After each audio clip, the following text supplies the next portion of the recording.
Especially for applications that require frequent off-road driving, there is the robust CF, specifically engineered for construction.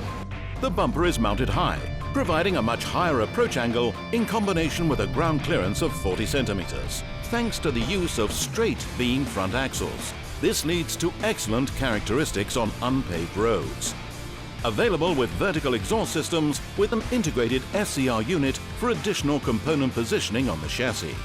Also thanks to DAF's famous double-drive 8-rod tandem rear suspension, which is characterized by excellent stability and large articulation up to 270 millimeters. The CF construction model has been designed to suit the toughest of on- and off-road applications, and so will certainly get the job done in just about any sticky situation you may find yourself in. The video you're about to see has been produced by the DAF Academy as an aid for you to become quickly familiar with the vehicle's features and their functions, and so help you get the best from the truck, whether you're the driver, the handover specialist, or the salesman. In this section, we will look at a few features of the CF off-road or construction model, which has been purposely designed for this rigorous job. Performance off-road is as important as on-road, and making sure you make the most of the off-road driving features is key to that performance. Remember, the off-road vehicle will also be driven harder and a little differently than when on-road. Starting with a few key external features, walking up to the vehicle, noting the increased ground clearance and raised bumper for a high approach angle. Under the grille we have the coolant and oil filler points, and under this is the adaptive cruise control sensor, which must be kept clean. There are two towing eye attachments. Simply pull off the protective cover and screw in the towing pin, which is located behind the co-driver's seat. Here we have the main light cluster with Lexan unbreakable protection, and below this the fog and cornering light cluster. The raised off-road bumper has also been designed to give maximum protection to the front end. The steel radiator protection plate also doubles up as the lower step to access the windscreen. Around to the co-driver's side, unlock the door by pressing once for the driver door and again for the co-driver door. Here you can see the screen wash filler, and here we have the cab tilt pump with bar located behind the co-driver's seat. Whether right or left-hand drive, both the screen wash and cab tilt are located on the co-driver's side. The battery box and AdBlue tank are situated here, and here we have the fuel tank with lockable cap. Moving around to the rear, looking at wheels and tyre condition, lights and lenses. And moving to the offside is where you will find the engine after-treatment system. The diffuser here designed for low velocity outlet, so no kicking up of dust and gravel.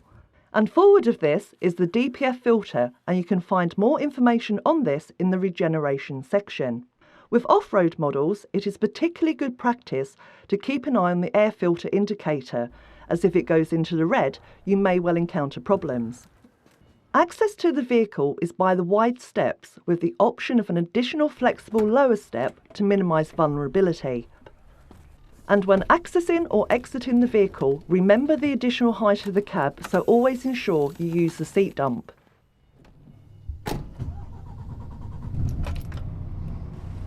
OK, let's take the vehicle to an off-road site to demonstrate the main driving features.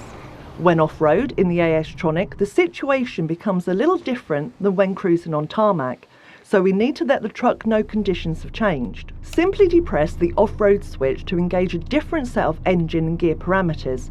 When selected, this will be indicated to you in the bottom of the rev counter. Traction control, or ASR, also automatically engages, allowing a little more wheel slip to obtain maximum traction. Engaging the hill start aid in off-road situations is also a very good idea. Depress the throttle fully and you will see the gears changing much swifter and singularly rather than block shifting, along with the reluctance to upshift too early, all giving a much smoother and more powerful ride, along with a great deal less stress on the drivetrain. Remember, the AS-tronic cannot see the road ahead, so you can change to manual operation simply by pressing the button on the end of the stalk. This will hold the gear if required. The AS-tronic with engine brake makes for great confidence off-road.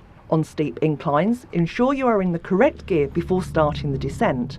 Downshift to get the revs above 1500 RPM prior to engaging the engine brake. This way you will get the full performance during the descent.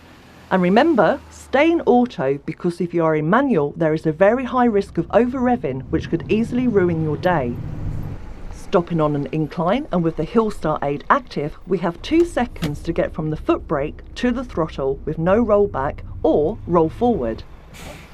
The diff locks on double drive vehicles have both inter and cross axle diff locks. If you find difficulty in moving off whilst in neutral, firstly select the inter axle switch, locking the 3rd and 4th axle, and you should then be on your way. And if in the extreme situation that this doesn't do the job, select the cross axle lock, which will then give all 4 wheels the constant drive to get you out of almost any sticky situation and not to drive further in with the possibility of getting stuck. Pulling up to the tip, select neutral before engaging the PTO. By using the speed control, you can increase the engine RPM either in increments by using the cruise control or the presets by using the personal road speed limiter. Depending on the programming of the PTO, you can then move forward to complete the tip with the PTO still engaged. On completion, remember to turn off the PTO prior to pulling away.